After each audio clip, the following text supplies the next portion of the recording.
অর্থনীতির দুরবস্থা কাটবে কবে? বাংলা ট্রিবিউনের একটি রিপোর্ট, সেই রিপোর্টে কিছু পরিসংখ্যান দেখানো হচ্ছে। বলা হচ্ছে যে এখানে রেমিটেন্সের প্রবাহ ভালো, বাংলাদেশ ব্যাংকের রিজার্ভও ভালো এবং রপ্তানি আয়ও মোটামুটি একটা স্থিতিশীল অবস্থার মধ্যে আছে, কিন্তু তারপরও অর্থনৈতিক দুরবস্থা কাটছে না। ব্যাংকগুলোর যে তারল্য সংকট, সেই তারল্য সংকট দূর হয়ে ব্যাংকগুলো যে নিজের গতিতে চলবে সেই পরিস্থিতি দেখা যাচ্ছে না। এখানে বলা হচ্ছে টাকা ছেপে তারল্য সহায়তার পরও দুর্বল ব্যাংকগুলোর সংকট কাটছে না।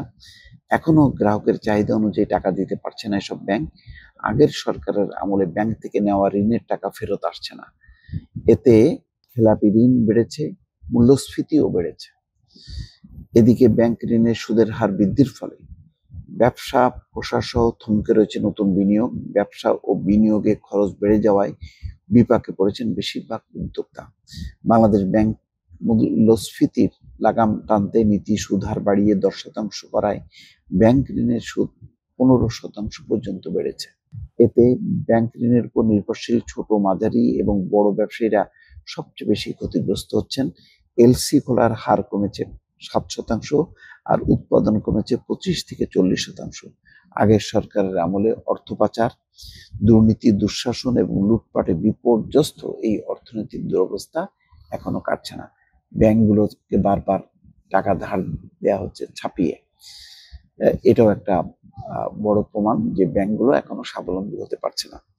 অন্তর্বর্তী সরকারের দায়িত্ব নেওয়ার 5 মাসে বৈদেশিক মুদ্রার রিজার্ভের পতন থামানো গেলেও এখনো ব্যবসা বাণিজ্যে স্থবিরতা, শিল্পে শ্রম অসন্তোষ, বিনিয়োগ ও কর্মসংস্থানের নেতিবাচক ধারা অব্যাহত রয়েছে। বিশেষ করে জুলাই ও আগস্টে অর্থনৈতিক কার্যক্রম চরমভাবে বিঘ্নিত হয়।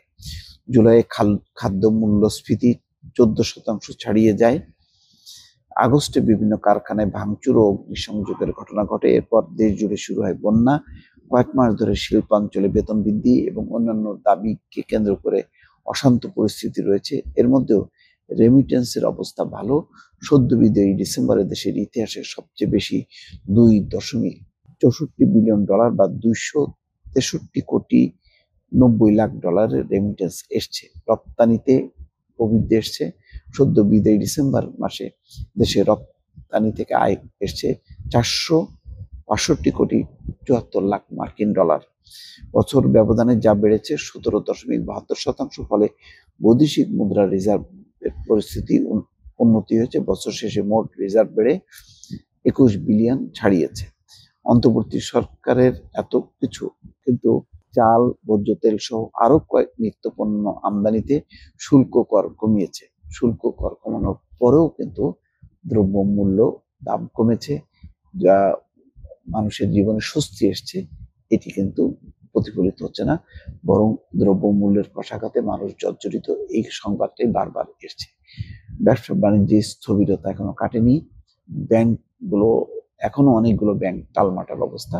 সেই পরিস্থিতিগুলো কবে কাটবে সেটা নিয়ে এখনো দুশ্চিন্তা রয়েছে সাধারণ মানুষ এবং অর্থনৈতিক বিশ্লেষকদের। দর্শক ভালো থাকবেন। আল্লাহ হাফেজ।